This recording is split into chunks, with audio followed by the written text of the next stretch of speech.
Welcome back. You're still watching Politics Tonight, digging beyond the headlines. I am now joined by the PDP candidate for Kosofe Federal Constituency of Lagos State, Florence Da-Costa Adepegba. She is an entrepreneur, counselor, and philanthropist. Thank you very much for joining us tonight, madam. Good evening, and thank you for having me. All right, so can you share with us your mission as a candidate seeking to represent Kosofe constituency in this coming election? Thank you.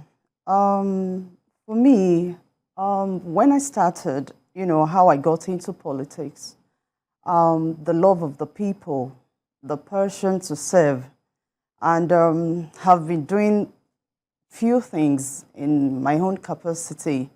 And I looked at it and I was like, how do I serve people in a larger capacity? So I know joining politics for me, like I tell people, is a ministry and is about the people. When you love your people, you just want to serve.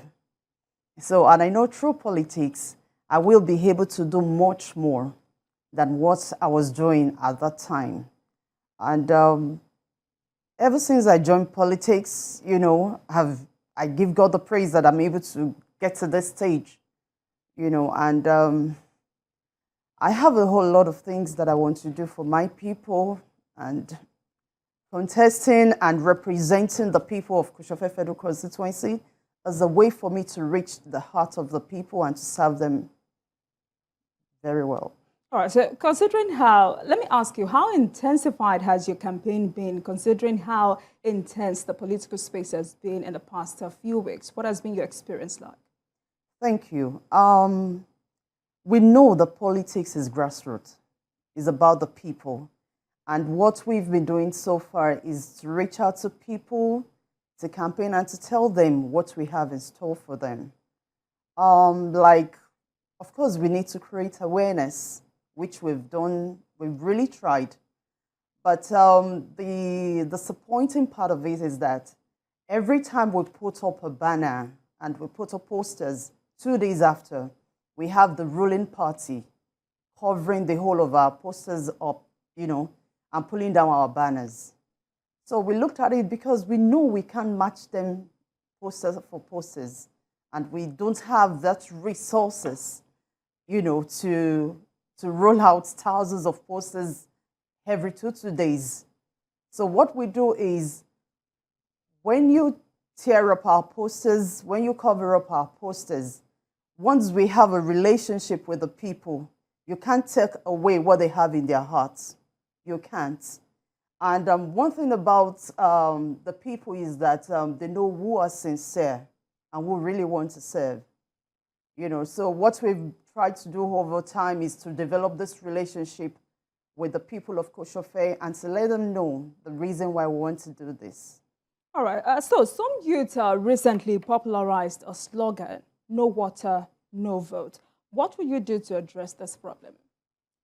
Well, in Kosofe, we know we have the issue of water because we have some areas in Kosofe that has a lot of water issue. Some areas are okay, like we have some in, like Ajegunle. When you're coming from Odogun, the whole of Ajegunle, they don't have water, and we know what people go through. We buy water. I live in Ajegunle, and we buy water there. And we have some places in Alakpere, we have some places in Bagada that they don't have water. We buy water. So, and these are the things that we look into on how to provide our people with water, because nobody can do without water. Water is very important. Right, so how do you intend to address this problem? Well, coming into the government, the first thing we do is, once we identify the challenges, and, number one thing, we have to look for, a good place to bring up borehole. The people need borehole. We can power it with solar, so that, because we know the issue of electricity in the whole of the country. So we can come up with it, and we partner with, organizations, we partner with, big industry on how to help people, because at times, this is going to be a very, very huge project. and we might not be able to finance it, but when you partner, you're able to do much more. And we do this, one LCDA to the other, and we make sure that the people get access to the water. All right. Kosofe local government has some riverine areas that makes it prone to ecological problems. And it's also known that in some areas like K2, some people still transport themselves by canoes to a place like Abui. How do you intend to address this very pressing issue? When you look at Abui, I don't see any reason why Abui can't have a bridge. I don't see any reason why Agui can't have a bridge that can link the riverine, the riverine to the main Agui K2. And how do you do this? The first thing, like I tell people, is once I get into the house, I can't just do this on my own. I develop a relationship with my people, in the house. We looked at this, and we try to, to say, okay, this is what my people want. This is how we need to address this. We take it a step at a time. And but by building bridge, for the people of Agboyi, we really help them a lot. All right, madam. Now, let's talk about the primary election which was initially cancelled, following a petition by one of your other rivals, that's Olakule Koya, who later stepped down for you for the sake of peace in the party. So, going forward, how united is the party ahead of the election? Well, in Kosofe Federal Constituency, PDP is well united. In every family, we have challenges. But the ability to realize this and come together and work together as one body is very important. Olakunle Koya is my boss, if I must say, because he's been in politics before I joined. And he's a good man. And after the primary, we've been able to do reconciliation, and we have been working together. So what are your chances? What are the chances of PDP in your constituency? We have a very high chance, I must say, because, we've, in Kosofe Federal Constituency, PDP have not ruled before. And right now, we tell people the reason why we need PDP in Kosofe. And for the past years, we've seen what is going on. I don't want to mention names. I don't want to mention any party. We've seen what has been going on. And, coming in and doing what we know how to do. We know we have a very high chance. All right, when we come back, we're going to talk about specifics. But for now, let's take this commercial break. I'll be right back. Welcome back to Politics Tonight. And I still have with me the PDP candidate for Kosofe Federal Constituency, Florence Da-Costa Adepegba. All right, let's go to the second lap of the program. For years, the PDP has struggled to win Lagos State. Do you see that changing in this election? Yes, I see that change because when you look at it, most especially in Lagos State, you look at what has been going on. And, another political party have not tested the government in Lagos State.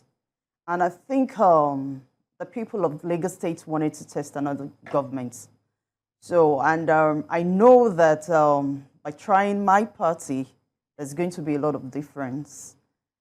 And we have a very high chance. People are tired. Is it about testing or being able to deliver? It's being able to deliver because we have a whole lot in store. Store like what? I could speak for my constituency, right in Kosofe Federal Constituency, we know we have, Kosofe is the second largest, when it comes to the population of voters in Lagos State after Alimosho local government. And when you have people who come out to vote to exercise the civil rights, you look at what you're giving them in return.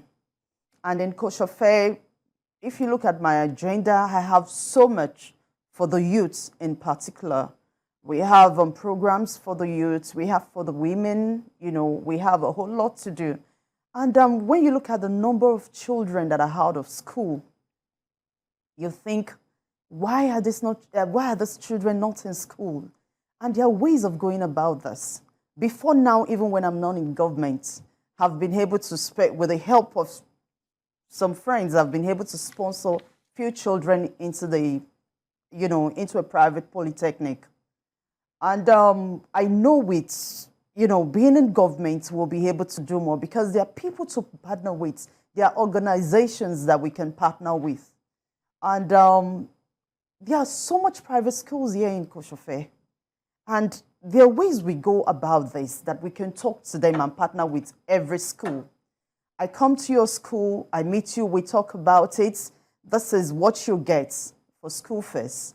And I tell you, I have 10 children that I want to sponsor. We come together, we get people. We have people who have these resources, but they don't know what to do with it. They really want to help, but they don't know how to go about this.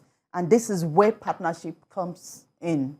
When we go to schools, we talk to individuals, we talk to organizations, we talk to multinationals. We bring these children, and let's say we have about 50 schools, for examples. I talk to each of them. I have 10 children in each of the schools. That's a whole lot. And we keep doing this. After that, we also you just don't finish your secondary school and stay at home.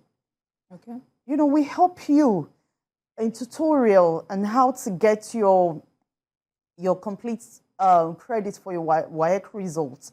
From there, you write your JAMB, you go ahead to the institution. We collaborate with, institutions, especially private university, private institution, polytechnic universities, technical schools. We have a whole lot of them and who are really good. So we talk to these people, they give us a very, very good subsidized rate for the children.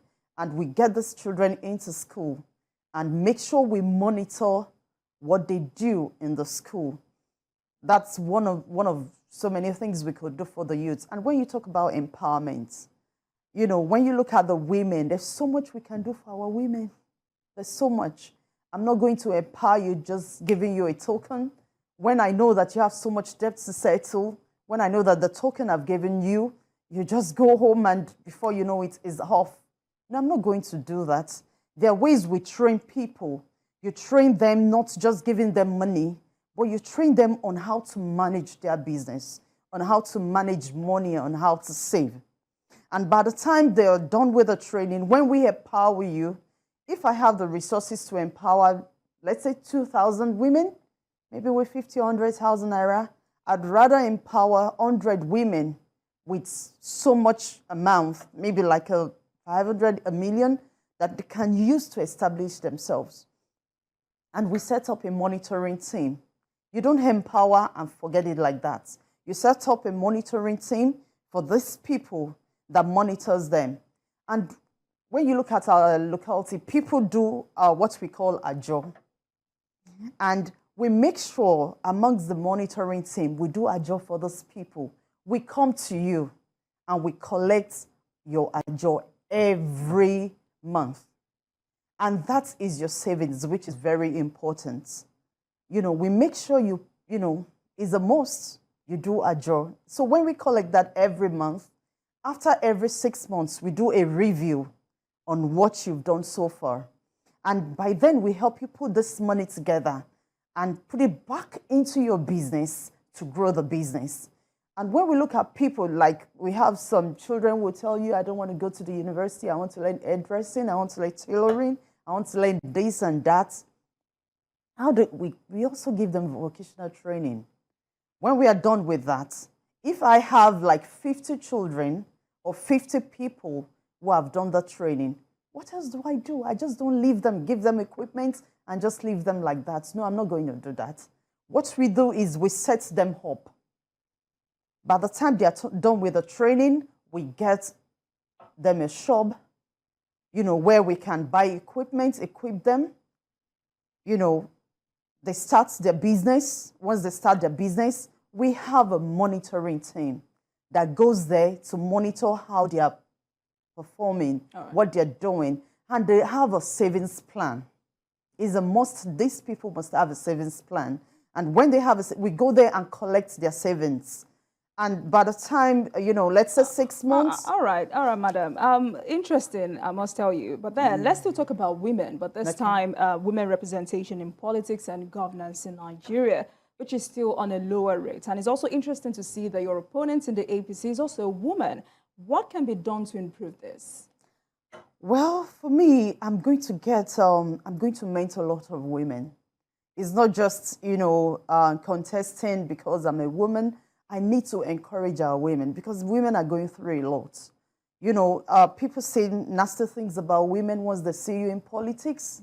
They tag you, they give you names, they say negative things, they want to attack your home. And we need to build up an institution where we train women, young women coming up, because we really need the youths. We train them, we tell them what to do, and when it comes to your standard, we build up a standard for women.